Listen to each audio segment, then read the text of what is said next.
We're joined now by Dr. Kamila Forkosh Lavan, a licensed practicing psychologist and business consultant. Great to have you with us on the Rundown and see you again. I mean, Nice to see you again. I want to begin by just stating there's been a record 32% of Israelis that say they need professional mental health assistance. That's the highest figure since tracking began, according to Maccabi Healthcare's 2025 Israel Health Index. And when it comes to soldiers, that need just shoots up 39%. So break down for me what we are seeing when it comes for the need for an app like this. The need is actually really, really huge. And again, as always, thank you for covering these topics because someone needs to, and it's very important, and the public needs to be aware and know. So in general, we're already better now, but still there is a lot of stigma as far as therapy and what therapy means and whatnot. So like, especially for a person that's already, even for a person that's not going through like very heavy difficulties, but for someone that has PTSD and went through all the traumatic events that we can only imagine, right? So to go out there and to search for something is very, very difficult. And the less steps that they need to take in order to achieve that goal of actually receiving some kind of help or therapy or social interaction, something, the better. So something like this, where you don't need receipts and there's a bunch of therapists and different kinds of, service providers, not only therapists, that are able to receive this, that is beautiful. And again, like all kinds of things are including sports and stuff like that, which is very, very important in recovery. So it's beautiful.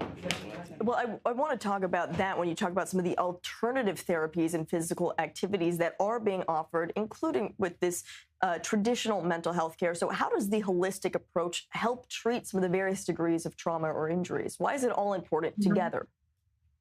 So it's really beautiful also in terms of like how the more Western and the more Eastern and other actually alternative therapies come together, and we have more and more research on that because there's still a lot of skepticism as we've talked about before, right? So we can see that from an alternative standpoint, there's some things that we in the more traditional Western kind of therapies just cannot touch. And one of those approaches, let's say, or some of those approaches that they touch are the more social or the more energetic or the more, however you're going to call it, doesn't matter what it is, let a person swing upside down on a tree as long as it helps them. And some of them do help. So like, I think it's so important to open up our minds, especially for the more trained, more classically trained therapists and doctors to do open up the understanding that there is more to it, to life, and there's other cultures that have been treating all kinds of trauma as well, and we need to learn from them. For instance, I send, depending on a client and what they go through and who they are, I send them to, massage, I send them to do salsa, I send them to woodworking, whatever it is that makes them have that social connection, to maybe clear their mind a little bit, think of something else, to a sense of normalcy, and also different kinds of alternative therapists that sometimes they do things that I just cannot explain, except it works, you know? No, there's so much outside of the traditional realm, and therapy is often just the beginning to get back to that sense of normalcy, as you just described. I'm curious, looking ahead, though, specifically this year, is there anything that still worries you about Israel's ability to support the wounded soldiers long term? Anything else that needs to be done with the system? Yes, I think so. I think also because as far as we all know this, like there's a lot of pressure financially in terms of, let's say, taxes or ability sometimes to find jobs, and if they find them, but again, there's a lot of taxes to be paid, a lot of families left.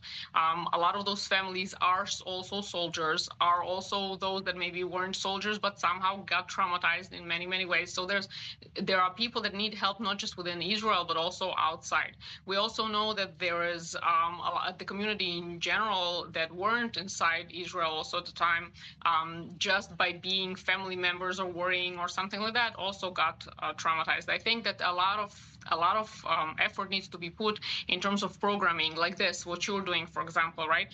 To be on the news, to do some kind of, a program that is more for children, for different kinds of organizations, not just within, to collaborate with different organizations, with schools, with universities that are not just within the country itself, but also more wide, because again, we're everywhere. And I think that help is really, really, really something that we're hungry for. Getting the information out there so they actually see what the help is that's available to them, because that's also a big problem as well. Dr. Kamila Forkosh Lavan, thank you for getting this information out to the viewers as well. Always important and always great to see you.